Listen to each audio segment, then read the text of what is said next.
Hi అండి, అందరూ ఎలా ఉన్నారు? ఈరోజు నేను మరో వెజ్ రెసిపీతో వచ్చానండి. ఈరోజు నేను చేస్తుంది పనసకాయ పొట్టు ఆవకూర అండి.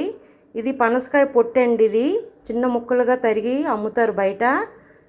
ఇది ఒక 250 గ్రామ్స్ తీసుకొచ్చాను. శుభ్రంగా కడిగేసి కొంచెం ఉప్పు వేసి కుక్కర్లో 3 to 4 విజిల్స్ తీసుకొని పక్కన పెట్టేసుకున్నాను.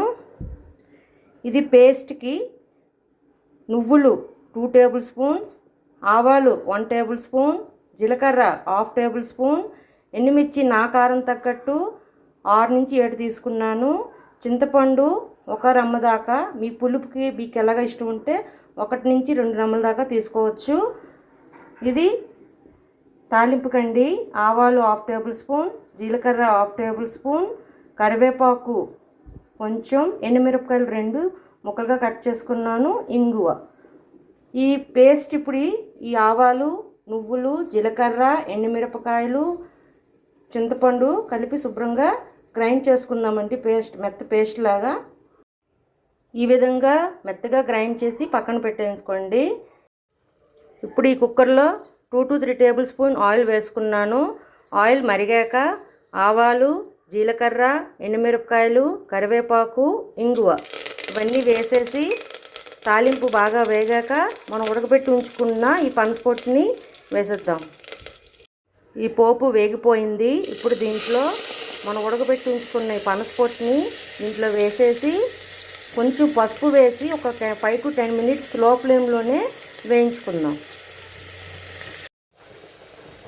ఇలా 5 to 10 మినిట్స్ వేయించుకున్నానండి నూనెలోన. ఇప్పుడు మనం గ్రైండ్ చేసి పెట్టుకున్న పేస్ట్ని దీంట్లో వేసేసి మళ్ళీ స్లో ఫ్లేమ్లోనే 5 to 10 మినిట్స్ ఉడికించుకుందాం. ఈ పేస్ట్ని దీంట్లో వేసేస్తున్నాను. ఇలా 5 to 10 మినిట్స్ ఇలా వేయించుకున్నానండి. ఇప్పుడు దీంట్లో 1 గ్లాస్ వాటర్ దాకా వేసుకుందాం.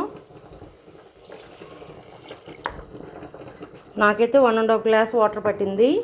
ఇప్పుడు దీంట్లో ఉప్పు వేసుకుందాం. ఆల్రెడీ ముందు ఉప్పు వేసి ఉడికించుకున్నాం కాబట్టి చూసుకొని వేసుకోండి. చూడండి ఎంత బాగా బాయిల్ అయ్యిందో. అంతేనండి, ఆవు పెట్టుకున్న పనసపొట్టు కూర కర్రీ రెడీ అండి. ఇది నిమ్మకాయ అన్నంలో వేసుకొని వేడి అన్నంలో నూనె వేసుకొని నిమ్మకాయ కానీ ఉసిరికాయ కానీ నంచుకొని తింటే చాలా బాగుంటుందండి. పచ్చి నిమ్మకాయ పిండి వేసుకొని తిన్నా టేస్ట్ చాలా బాగుంటుంది. లేదా ఊరబెట్టిన ఉసిరికాయలు తిన్నా బాగుంటుందండి. మీకు నచ్చినట్లయితే like, share and subscribe it. Bye.